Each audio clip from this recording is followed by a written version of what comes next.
Welcome back to our conversation with James Pindell, ace political analyst from the Boston Globe. And James, Governor Baker is wildly popular, and his handling of this terrible pandemic that we're living through has been widely popular, according to every available poll. But the whole business of reopening schools has proven to be quite the flashpoint here. There's something of a pitched battle going on, not just involving Baker, but other elected officials like Boston Mayor Marty Walsh, in a battle with teacher unions over whether or not there should be in-person learning, a mix of in-person and remote, or strictly remote learning. Is this a continuation of past friction between the elected officials like Baker and Walsh and teacher unions, or is it something new? This is a whole other level. I mean, I'm going to say something bold, and I really mean it. I cannot think of another decision that is so hard for elected officials in probably a generation or more. There's no right answer. Typically, when it comes to hard decisions, you can just run to your ideological corner and say, I'm more moderate, so I'm going to be a couple of ticks this way, or I'm going to be hardcore that way. There's literally no correct answer.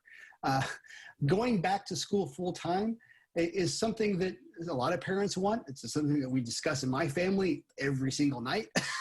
And there's no right answer. It's very nerve-wracking to do it right now. I mean, Boston right now is a yellow. Other communities are not.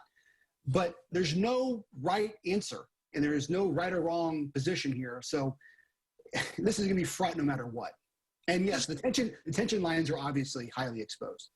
Does it surprise you at all that for a guy who's been so cautious about this, Charlie Baker, that he's been pushing pretty hard for sending the kids back?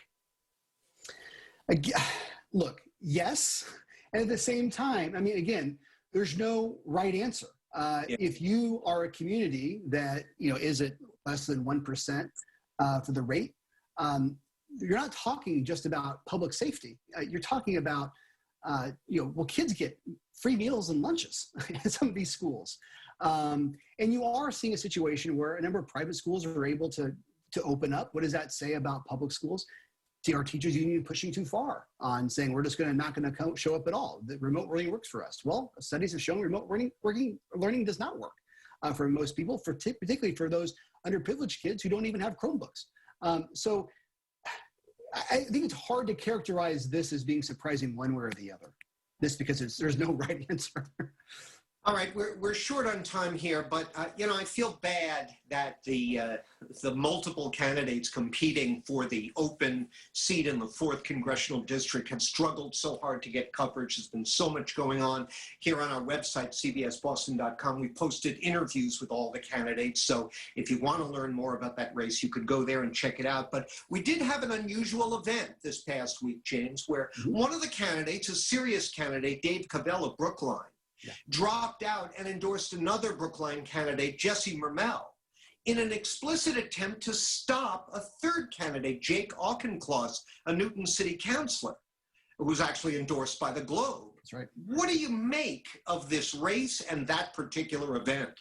For months, this is probably one of the more confusing races in the entire country when it comes to House races. It's a sprawling district.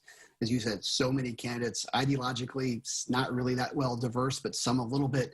And then came into this, in the last few weeks, though, this race has really become down to about 2 people. Jake Auchincloss, as you mentioned, had the Globe endorsement, and then the Globe sort of kind of backed off on that a little bit, or raising some questions on it anyway. And then Jesse Mermel. And Mermel's right now the one with the momentum. But Auchincloss apparently has more money. Obviously, parents have thrown in money for the super PAC.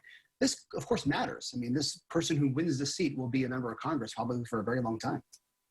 Wow. Interesting stuff, and I wish we could devote more time to it, but that is our time. James, thank you very much for joining us. We appreciate it. Thank you. And thank you very much for watching. Now it's back over to my colleagues for more WBZ News.